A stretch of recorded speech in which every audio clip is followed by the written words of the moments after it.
前回の動画で、新しいビジネスっていうゲイビジネスを始めますっていう話をねちょっとしてきたと思うんですけど、その中で結構コメントをねいただいてて、いろんななんていうかなアイデアとかなんかそういうのをねちょっといただいたので、今日ちょっとそれシェアしながら、実際ねそれをちょっとね取り入れてみようと思って、そんな話をちょっとしていきたいと思います。ちょっと洗濯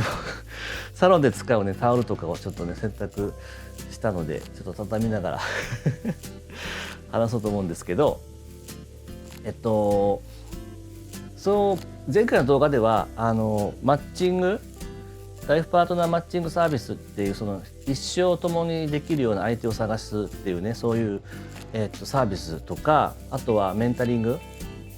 心の土台、自己肯定感とか自己否定感を、できるだけ、解消して、肯定感上げて、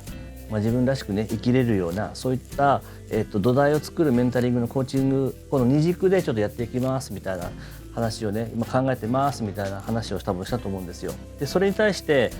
皆さんからねいろいろコメントをいただいてて、もちろんその出会いの場を作るのに関しては嬉しいですとか賛成しますみたいなすごい嬉しいコメントいっぱいいただいたんですけど、その中にね何人か同じような内容のコメントがあったんですよね。でそれ何かっていうと、シングルゲイがこう集まれるコミュニティが欲しい、なんか自分らしくいれる場所が欲しい、なんかいろんなことが相談し合えるような場所が欲しいっていう、なんかそういうコメントが、何人かの方からこうついてたんですよね。でそれに対してのコメントに対して他の方もその高評価をつけてたりとかしていたので、やっぱりそのなんていうのか、その場所っていうか空間みたいなものがやっぱり皆さんこうニーズとしてあるんだろうなっていうのを改めて思ったんですよね。で考えてみたら、このチャンネルを始めた頃の動画にも僕自身が言ってるんですよね。そういったコミュニティを作りたいと思いますって言った本人がそれすっかり忘れてて、いや忘れてたわけじゃないんですけど、すっぽり抜けてて、いきなりなんかパートナーの出会いの場とかなんかメンタリングとかにっていう風にこう飛んじゃってたんですけど、そのコメントとかその高評価を見て改めてこう思い出させてくれたっていうか、やっぱここが土台だよなっていうふうにそう思ったんですよ。そうでなんかこう自分の本音が話せる場所とか、そのまま自分で入れて隠すことなくね話ができたりとか、同じ共通のセクシャリティっていうのがあるので、そこで安心できる場所で、そういった空間でいろんなことがこうつながれたりとか、相談ができたりとか、なんか活動ができたりとか、なんかそういうのってすごい大事だなと思ったんですよね、改めて。だからすごい、コメントいただいた方ですごく感謝してるんですけど、思い出させてくれてありがとうございますっていう感じで、だからまずは、そのコミュニティをねちょっと本当に作りたいと思います。でコミュニティを作る上でやっぱりこう大事になってくるなと思ってるのが、やっぱりこう安心安全だと思うんですよ。安心できて安全で安心できる、空間場所、それを感じられる場所でなければやっぱり自分ってねなかなか出せないし、居心地もやっぱ悪くなるし、そうだから今考えているのは、こう本当はそういったサービスを作るんだって、自分でこうシステムをね作ったりとかカスタマイズしてアプリ作ったりとかっていうのが多分いいんだと思うんですけど、今は資金もねほとんどないので、既存にあるねオンラインサロンみたいな形をちょっと利用してやろうかと思ってます。結構ねいくつかあるんですよ。そうでそこはね本人確認とかも含めてすごくセキュリティも強化されてますし、そういった本人確認を取れた人たちだけが集まれるっていうところの空間になるので、こう安心安全っていう意味では担保できるのかなっていうふうには思ってます。最低ラインね。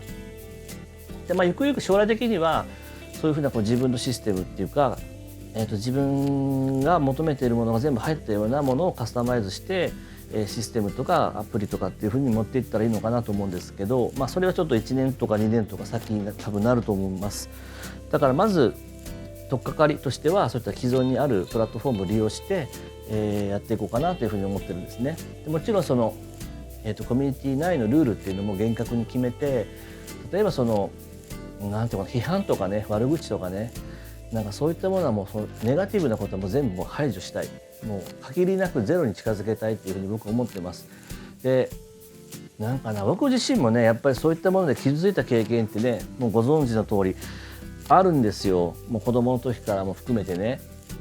そう否定されることの辛さみたいなものとか、受け入れられなかった時の辛さみたいなものすごくね僕自身も経験して分かっているので、そういったのはやっぱりね他の人に味わってほしくないなと思うし、せっかくこういったコミュニティを作るんだったらそういったものはもうできるだけ排除したいなっていうふうに、思ってるんですよね。なんかそこは本当にルールっていうかもうきっちり決めてやろうと思ってます。でもう一つがね、これ見た目に関することだと思うんですけど、なんかトータルコーディネートをしてほしいみたいなコメントがあって、これにもね高評価いいねがついてたんですよね。だからそういうなんかニーズがなんかあるんだ、なんか求められてるのかななんてちょっと思ったんですけど、僕自身がそんなファッションの専門家でもないし、なんかスキンケアの専門家でも全然ないんですけど、ただ自分が50代になって思うのは、なんかこう50代の自分に似合う服っていうか服装がよく分かんないっていうのがあるんですよね、正直。皆さんないですか？この番組っていうかチャンネルを登録してくださってる方たちの年代って多分40代とか50代の方が圧倒的に多いんですけど、なんか自分たちが20代とか30代の頃に好んで着ていた服、流行りもありますけどね、で今の自分って絶対合わないじゃないですか顔も変わってるし体型も変わってるしね。そうでなんか僕に至ってもね白髪頭になっちゃったので、だからじゃあ今の自分に似合う服装って何なんだろうってよく分かんないんですけど、なんか年齢を重ねるにつれ僕の場合はこう削ぎ落とされてどんどんシンプルになっていってるんですよ。だから今もほとんどなんかユニクロとか GU とかでなんか T シャツとかそういったものはこう購入することが多いんですね。基本的にあんまり洋服買わないですけど、買う時はそういうところで買ったりするし、シンプルでなんか綺麗だし着心地もいいしっていうの着てるんですけど、なんか髪型とか、スキンケアとかなんかそういうのも含めて、なんかこうそのコミュニティの中になんか池オジ塾みたいな池オジ塾みたいな、なんかそういったちっちゃいサークルみたいなのができてたら、なんかみんな興味がある人が集まってこう自分はなんかこうしたよとかこうしてますとか、じゃあそれ見てなんか自分やってみようとかね、なんかこういう情報ありますよとかって、そういうこう情報いっぱい集めてみんなでなんかイケオジになるみたいななんかそういうイケオジがどんなのがイケオジかって分かんないですけどなんか自分なりのイケオジを目指してみんなとこう切磋琢磨してこうやっていけたら面白いなってちょっと思ったんですね、そのコメント見てね。だからそのコミュニティっていうのを土台にして、もちろんそのパートナーのマッチングのイベントみたいなのももちろんあってもいいと思うし、メンタリングコーチングはもう今も実際やってるのでそれは引き続きねやっていこうと思うし、それプラスさっき言ったイケオジ塾みたいなものもちょっとプラスして、なんかこうなんて言うんだろうな、こう人とのつながりとか、パートナーとのつながりとか、あとはその相談悩み事の解消だとか、自分自身の、自分磨きみたいなもの、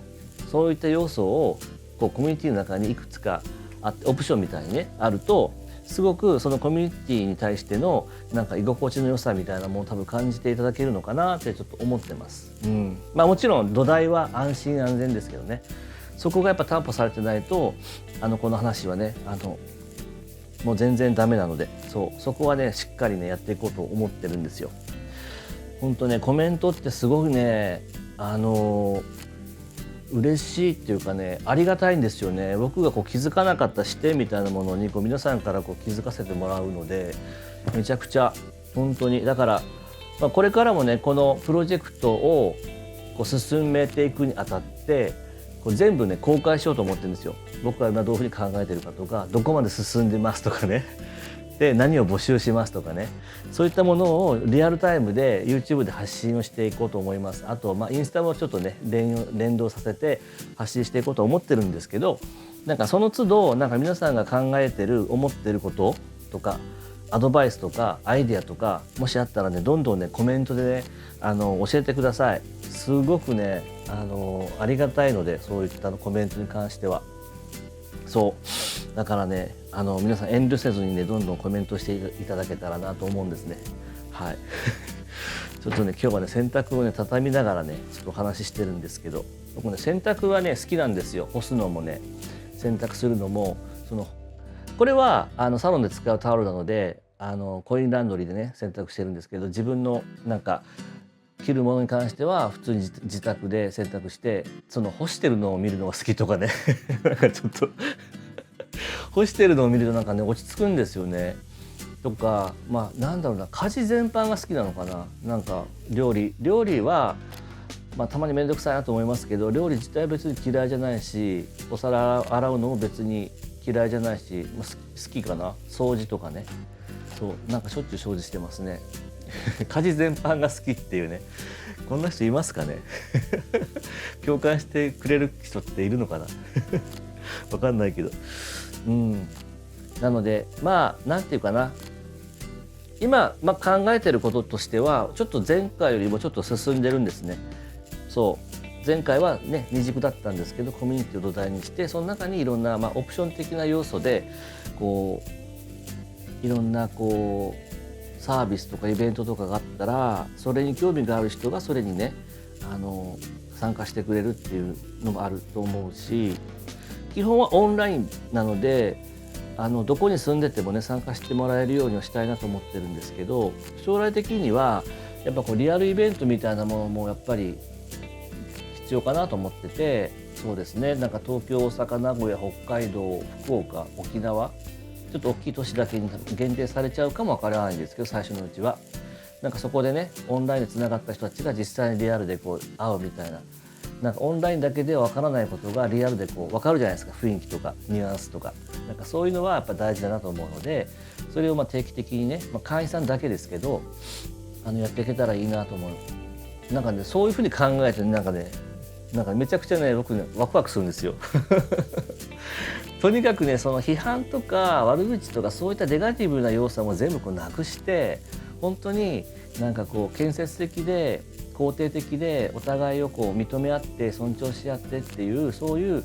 なんかコミュニティにしたいなと思ってるんですよね。だから僕の考えとか思いに共感っていうか賛同してくれる方だけが多分集まってくれるんだと思うので、おそらくそういったコミュニティにはなっていくんだろうなと思うんですけど、今世の中にもしかしてあるのかもわかんないけど、僕の認識の中ではないから、そういったところがだったらもう自分が作ろうっていうふうにちょっとね今思って動いてるんですけど、世の中にねそういうのが1個ぐらいあったってねいいですよね多分ねそうなのでちょっとねこれからはね実際になんかねそのプラットフォームを探したりとか、登録したりとか、作業的なものもちょっと発生してくると思うので、そのあたりもねちょっとね発信できたらなと思うので、本当に皆さんが考えついた思ってることアイデアなんかそういったものがあればどんどんねコメントで教えてもらうとね嬉しいので、よろしくお願いします。はい、じゃあね洗濯物全部畳み終わったので片付けたいと思います。よいしょ。